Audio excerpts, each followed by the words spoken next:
It is now 10 p.m. here in the United States. I'm Ben Swann. Here are the stories we're following right now. Tonight, the Iran war takes another turn. New strikes, new players, and new questions about America's next move. Plus, how much should one alliance shape America's foreign policy? Tonight, we detail a new report putting Washington's relationship with Israel in the spotlight. And finally, why are AI companies buying up rare books by the millions and destroying them? On this show, we know you don't need more content, but you do need context. Anyone can tell you what's happening in the news. Tonight, we hope to help you understand why it's happening, how it affects you. This is America Now.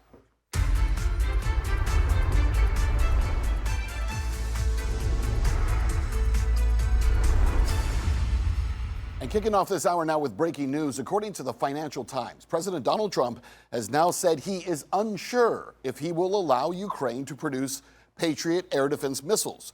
Trump saying, quote, "It's an extraordinary weapon, and we have to be careful who we license it to," end quote.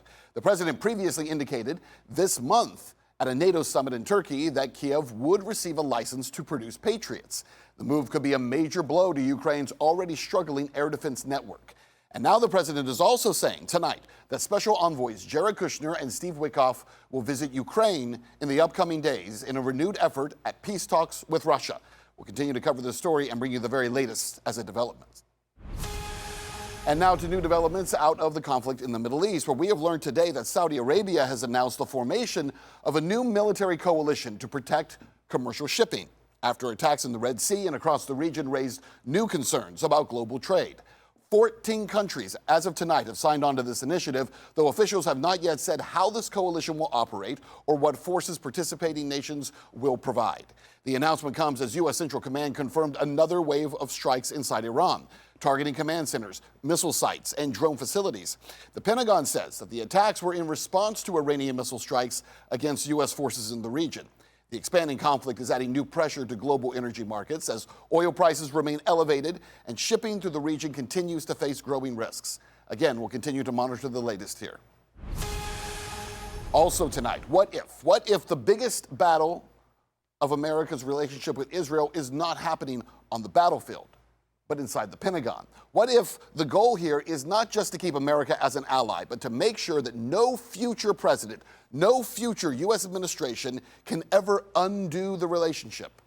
According to the CIA, an assessment they did as described to Capital and Empire by several U.S. officials, Israeli officials believe they are losing the American people. Spoiler alert, they are. Public opinion is shifting. The political consensus that protected the U.S. Israel relationship for decades is beginning to fracture, and the numbers tell the story. A CNN data analyst recently reported a staggering 67-point swing in Americans' net favorability rating toward Israel, calling it an end of an era. From plus 51 just 8 years ago to minus 16 today.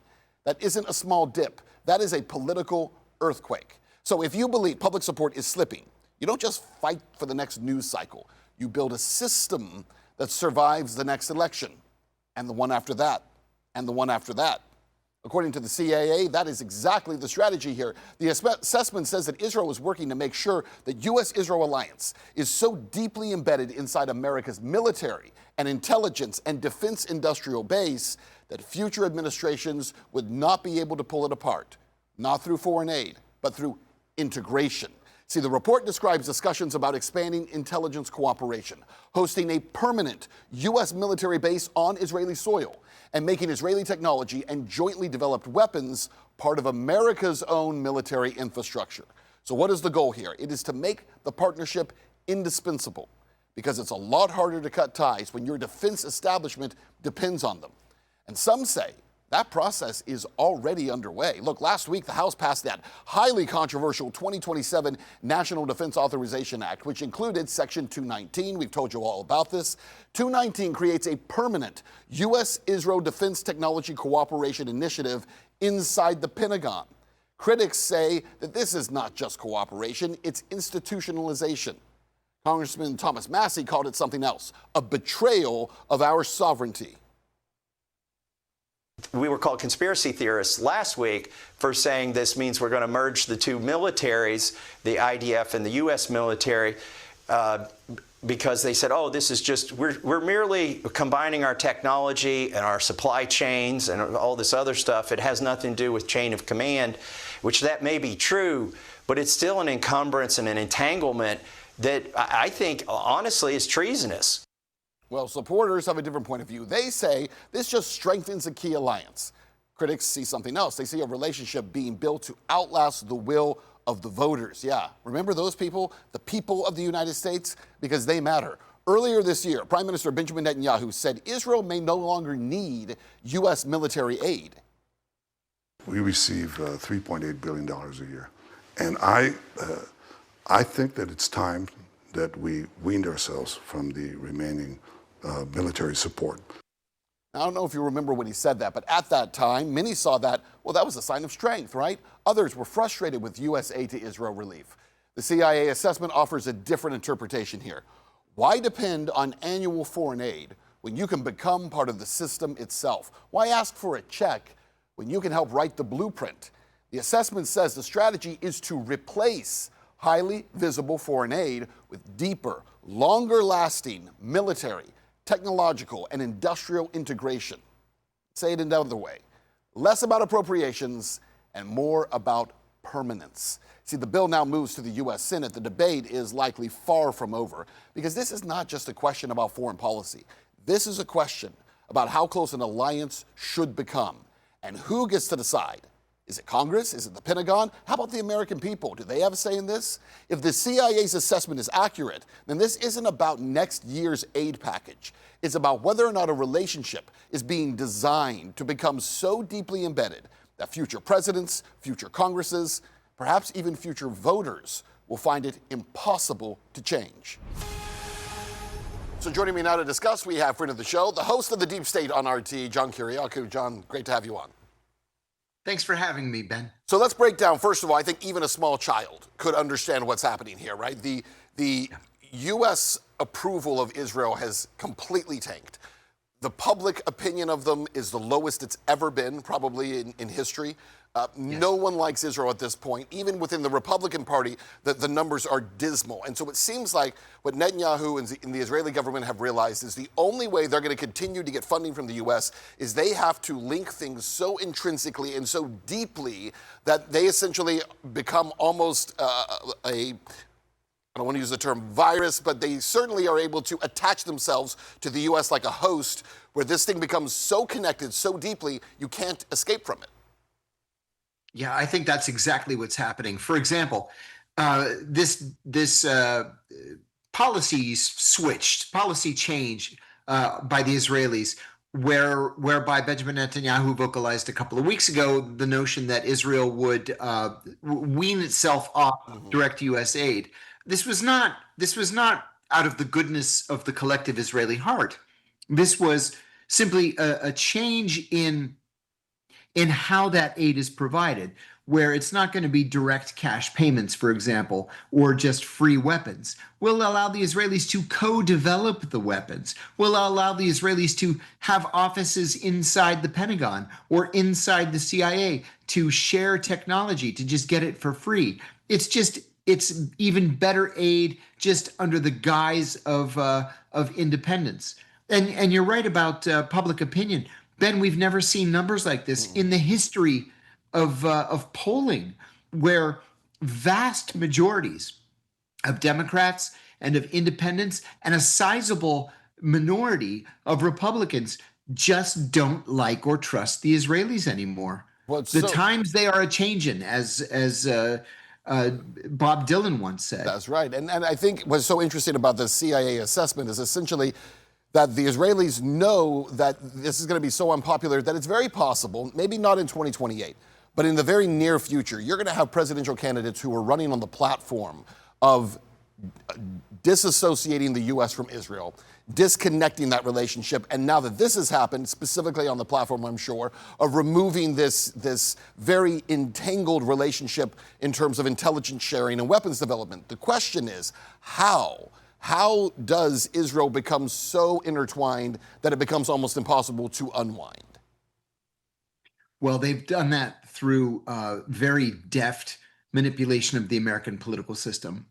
The millions, hundreds of millions of dollars that are spent in political campaigns at every level of American politics over the course of decades has essentially joined Israel at the political hip with the United States.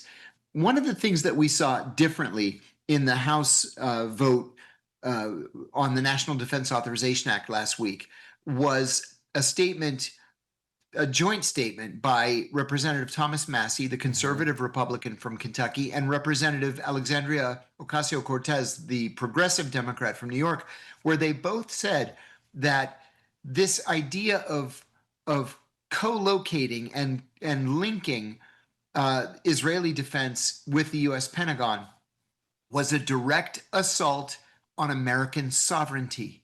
And that is exactly what it is. It's an assault on American sovereignty. That's why the Israelis want to act quickly, because they want to get this thing into law, be co-located with the Pentagon and with the CIA before the American people are onto it and can put their foot down to stop it.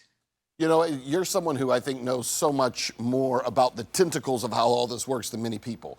We use the term deep state. Obviously, you host a show called The Deep State. But this becomes the much deeper state if this is allowed to happen, because the level to which there is an entanglement, we know that even right now, administrations come and go, and many times have no idea how far these tentacles reach. I feel like this becomes an entirely different level of that.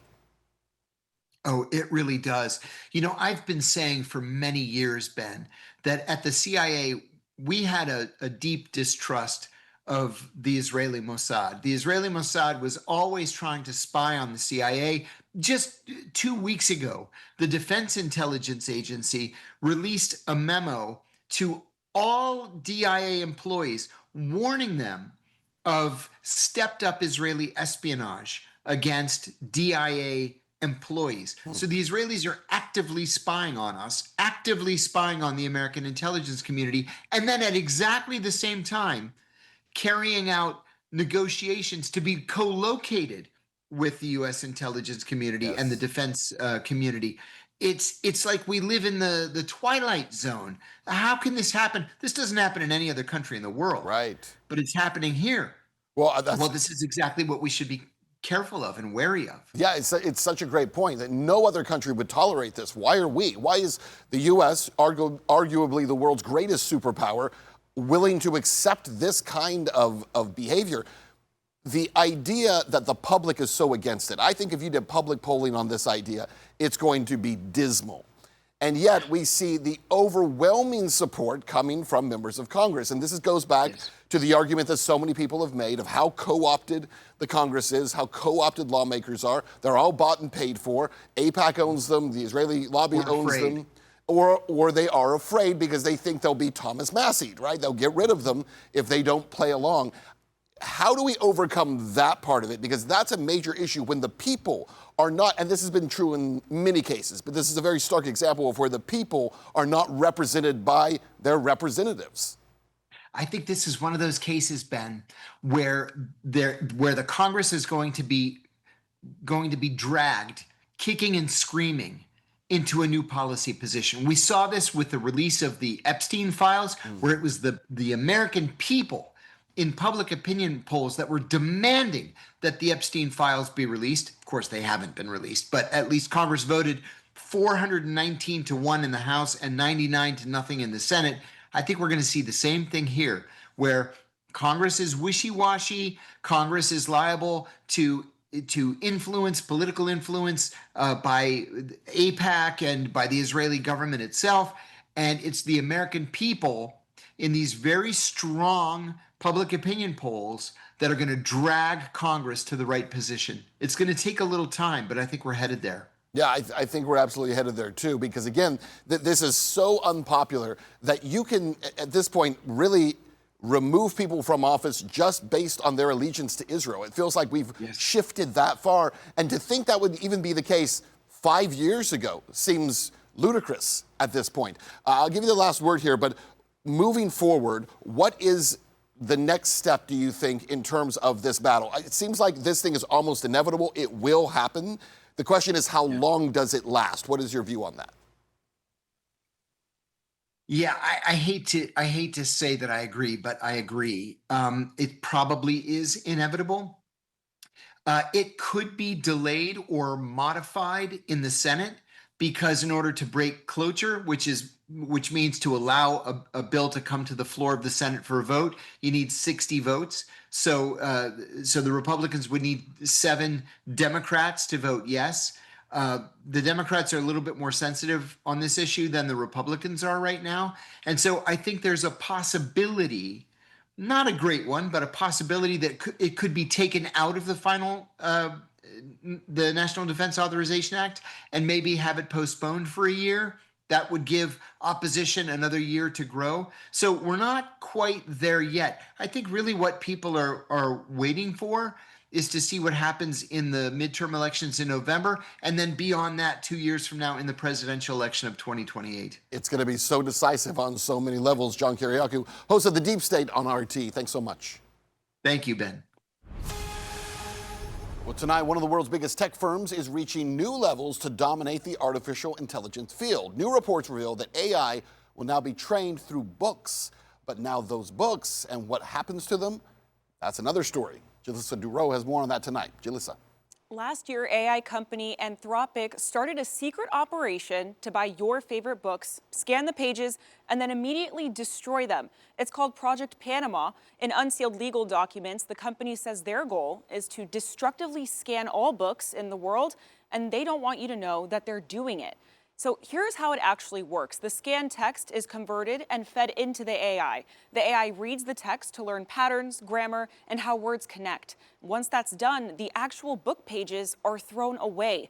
The final AI model doesn't contain a single full copy of the book that was destroyed. Think of it like reading a textbook for a test, right? You remember the facts, but you don't store the pages in your brain. At first, Anthropic started the project using 7 billion pirated digital books. But after getting hit with a massive $1.5 billion copyright lawsuit over those stolen downloads, they changed tactics and pivoted to a much more physical strategy. But the idea, if you think about this, you take these beautiful books, and by the way, they're done by wholesalers. They're not, you don't go into stores and buy them. This is done kind of under the dark of night. You take this beautiful old book and you put it in a guillotine. You destroy the back, the spine, you remove the spine, loosening the pages so they can be scanned. And then once they're done, they're just discarded. So the argument is that, well, can they put the books back together again? No, cost prohibitive. You can't do that. It's a nice thought, but that's not going to happen. If you find the idea of cutting up books concerning, you're not alone. Many are referencing Ray Bradbury's novel Fahrenheit 451, where the supposed firemen burn books, and Bradbury warns us about a society so obsessed with quick content that it reduces human history to ashes. Now, tech giants are doing the exact same thing, pulping physical history so an algorithm can digest it, summarize it, and sell it right back to us. Supporters say it's no big deal, saying they're old books collecting dust, right? Critics are saying we're losing the physical craftsmanship of printed books. These books, old books, new, beautifully bound leather, written in, the smell, a Bible. Well, a Bible, of course, is written, but as an exempt. But to see where there were dog-eared, somebody wrote a phone number. It's just either you get it or you don't, and it shocks people more than anything else. It's like, my God, it's horrifying. First, we lose irreplaceable physical records, and then right after, we hand total control of truth to an algorithm. Remember, AI doesn't remember facts. It predicts words, it hallucinates, and it rewrites details that we feed into it. Once the paper trail is shredded, the machine becomes the only librarian left, and when it rewrites history, there won't be a single physical page to prove it wrong. For America Now, I'm Jalyssa Dugrot. Fascinating stuff, Jalyssa. Thank you for that. Well, Spain's border isn't under pressure, according to Spain's civil guard chief. It is totally collapsed tonight. We're going to show you this incredible video. Have you seen this today? Thousands of migrants are pouring across the border from Morocco into Spain's enclave of Ceuta. Ceuta is a Spanish territory, but it sits on the north coast of Africa, directly next to Morocco. Police in this city have been completely overwhelmed. Local officials are calling for a national emergency tonight. Some are describing the scenes as looking like a civil war. Most recent reports indicate that clashes have now broken out in the streets of that city. Traffic backing up to the border stretches for miles as more migrants continue to arrive by the tens of thousands. Look, before today, Ceuta had just over 80,000 residents. Police say tens of thousands of migrants, though, have entered in a single day. Here's the question. Where are they going? Where will they stay? And is any of this even surprising? Spain just approved a plan to grant legal status to 500,000 illegal migrants. Critics warn that amnesty doesn't stop illegal immigration, it advertises it. If you get in, you probably get to stay. At the same time, Morocco's king granted royal pardons to 1,788 convicted offenders during Throne Day celebrations. That sounds like fun. And while Prime Minister Pedro Sanchez has repeatedly described the migrant flow as mostly women and children, well, have you watched the video? I've watched video all day long of this. I couldn't find a single woman in that crowd. I couldn't find a single child in that crowd. It's all young, military-aged men who are crossing that border. Now, some of them might be teenagers, but they're not children. Some are even speculating tonight that this could be a move coordinated from Israel to punish Spain for pro-Gaza sentiments, or by the U.S. to secure the Strait of Gibraltar and the Mediterranean Sea, though there's no evidence of any of that. Whatever your view on this immigration issue is, those images right there speak for themselves. A border that has collapsed, a city that is pleading for help, and a government now facing the consequences of its own policies. And that's exactly where the U.S. needs to take a look, because what happens in Europe does not stay in Europe. It has a way of making its way here. Open border policies and amnesty and elected officials creating the perfect storm. Total chaos erupts, because once the damage is done, there is no voting it back. That is America Now for now. I'm Ben Swann. For more stories, visit our website, rt.com, and join us every night at 7, 8, 9, and 10 p.m. Eastern. Thanks for watching. Have a great night. And remember, question everything.